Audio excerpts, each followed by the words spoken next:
Hi friends, మోసాలు బిగుదామని వస్తే చెరువులో అన్ని నీళ్ళు ఉన్నాయి ఫ్రెండ్స్.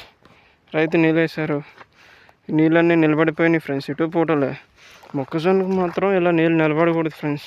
నిలబడ్డ చోటల్లా చూడండి పైరట్టు నెక్కిపోయిందో. నిలబడితే మొక్కజొన్నకి ఇలా నీళ్లు నిలబడే చేనులు పనికిరావు ఫ్రెండ్స్. నీళ్ళు అనేది పెట్టే కొద్దికి ఇక్కడ నుండి వెళ్ళిపోతూ ఉండాలి. ఆరిపోతా కొద్దికి వాటర్ ఇవ్వాలి, కానీ వెళ్ళిపోకుండా ఇలా నిలబడకూడదు. చూడండి నీళ్ళు నిలబడేంత మందం పైరు అనేది తగ్గిపోయింది ఫ్రెండ్స్. అక్కడక్కడ మొసలు కనపడుతుంది, పిక్కుదామని వస్తే పీకడానికి కూడా చాలా ఇబ్బందిగా ఉంది.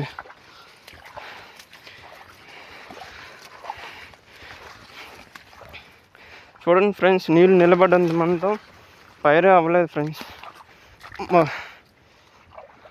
విత్తనాలు కూడా ఇక్కడ మొత్తం మొలవలేదు. నీళ్ళు ఎక్కువ నిలబడే ప్రాంతం ఇది. మొక్కజొన్నకు మాత్రం ఇలాంటి చేలు పనికిరావు ఫ్రెండ్స్.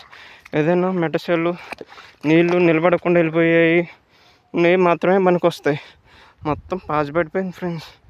చూడండి ఇలా పాచి పట్టిందో చేనంతా. ఇలా ఉండకూడదు, గడ్డి పెట్టేసింది ఫ్రెండ్స్. ఇది చేను అనేది శుభ్రంగా ఉండాలి. అలానే నీళ్ళు అనేది ఎప్పటికప్పుడు వెళ్ళిపోతూ ఉండాలి. నీళ్ళు ఇలా నిలబడితే మాత్రం పైరు అనేది దిగుబడి రాదు.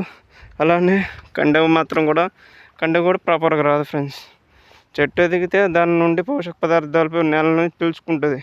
అలా కాకుండా ఎప్పుడు నీళ్ళే ఉంటే మాత్రం చెట్టు అనేది త్వరగా రాదు ఫ్రెండ్స్. గ్రోత్ అనేది స్పీడ్గా రాదు. ఎప్పుడు నేల అనేది ఆరిపోతూ ఉండాలి. ఆరిపోయే కొద్దిగా తడి ఇవ్వాలి. ఈ చేలో అంతగా మోసాలు లేవు ఫ్రెండ్స్. మూడు పాసులు అయిపోయినాయి, 4వ పాసు పీయడానికి వచ్చాం.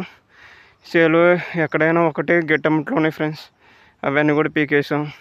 ఇప్పుడు వేరే చేనుకి వెళ్తున్నాం ఫ్రెండ్స్.